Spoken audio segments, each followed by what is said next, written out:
Property case ಗೆಲ್ಲಲು ಲಾಯರ್ಗೆ ಖುಷಿಪಡಿಸುತ್ತಿದ್ದ ಮನೆಯ ಸೊಸೆ. ಇಲ್ಲಿ ಸತ್ತು ಬಿದ್ದಿರುವ ವ್ಯಕ್ತಿ ಹೆಸರು ದೀನಾನಾಥ್. ಇವನ ಬಲಗೈಯಲ್ಲಿ ಚಾಕು ಇರುತ್ತದೆ. ಇವನ ಎಡಗೈಯನ್ನು ಕುಯ್ದುಕೊಂಡು ಸೂಸೈಡ್ ಮಾಡಿಕೊಂಡು ಸತ್ತಿದ್ದಾನೆ ಎಂದು ಪೊಲೀಸರು ತನಿಖೆಯನ್ನು ಶುರು ಮಾಡುತ್ತಾರೆ.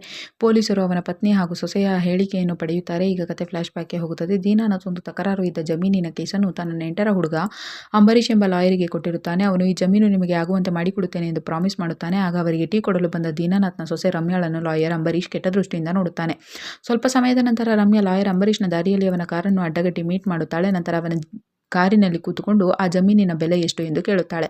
ಆಗ ಲಾಯರ್ ಆ ಜಮೀನಿನ ಬೆಲೆ 7 ಕೋಟಿ ಎಂದು ಹೇಳುತ್ತಾನೆ. ಆಗ ರಮ್ಯಾ ಜಮೀನು ನನ್ನ ಹೆಸರಿಗೆ ಆಗಬೇಕು ಎಂದು ಹೇಳುತ್ತಾಳೆ.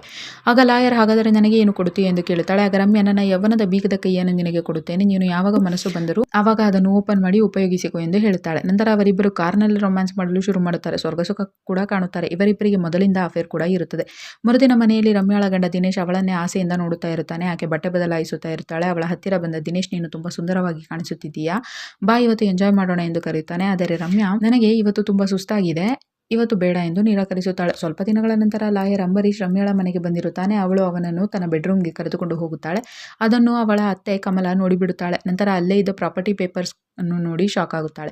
ಇತ ರಮ್ಯಾ ತನ್ನ ಹೆಸರಿಗೆ ಜಮೀನು ಮಾಡಿಸಿದ್ದಕ್ಕೆ ತುಂಬಾ ಖುಷಿಯಾಗಿದೆ ಎಂದು ಹೇಳಿ ಲಾಯರ್ ಅಂಬರೀಶ್ಗೆ ಸ್ವರ್ಗ ಸುಖ ತೋರಿಸುತ್ತಾಳೆ. ನಂತರ ಅವರಿಬ್ಬರು ಹೊರಗೆ ಬಂದಾಗ ಅತ್ತೆ ಕಮಲ ಈ ಪೇಪರ್ಸ್ನಲ್ಲಿ ಏನಿದೆ, ನೀನು ನನಗೆ ಮೋಸ ಮಾಡಿದೀಯಾ ಎಂದು ಕೇಳುತ್ತಾಳೆ.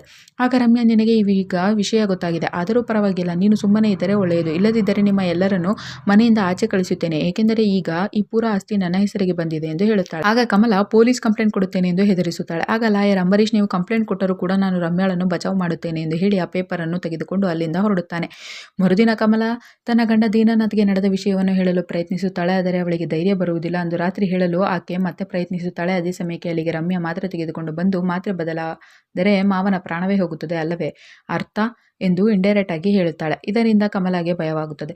ಮರುದಿನ ದಿನೇಶ್ ಕೆಲಸದ ಮೇಲೆ ಬೇರೆ ನಗರಕ್ಕೆ ಹೋಗುತ್ತಾ ಇರುತ್ತಾನೆ. ಆಗ ರಮ್ಯಾ ನಿಮ್ಮನ್ನು ತುಂಬಾ ಮಿಸ್ ಮಾಡಿಕೊಳ್ಳುತ್ತೇನೆ ಎಂದು ಹೇಳಿ ಕಳಿಸುತ್ತಾಳೆ. ಈಗ ಕತೆ ಮತ್ತೆ ವಾಸ್ತವಕ್ಕೆ ಬರುತ್ತದೆ. ಆಗ ಪೊಲೀಸರು ನಿಮ್ಮ ಗಂಡ ಸತ್ತು ಹೋಗಿದ್ದು ಕೈನ ನರ ಕಟ್ಟಾಗಿ ಆದದರಿಂದಲ್ಲ, ಅವರನ್ನು ಉಸಿರುಗಟ್ಟಿಸಿ ಕೊಲ್ಲಲಾಗಿದೆ ಎಂದು ಪೋಸ್ಟ್ ಮಾರ್ಟಮ್ ರಿಪೋರ್ಟ್ ಹೇಳುತ್ತಿದೆ ಎಂದು ಹೇಳುತ್ತಾನೆ. ಜೊತೆಗೆ ನಿಮ್ಮ ಜಮೀನಿನ ಕೇಸ್ನಲ್ಲಿ ನಿಮ್ಮ ಪತ್ನಿಯ ಹೆಸರಿಗೆ ಎಲ್ಲ ಆಸ್ತಿ ವರ್ಗಾವಣೆ ಆಗಿದೆ ಎಂದು ದಿನೇಶ್ಗೆ ಹೇಳುತ್ತಾನೆ.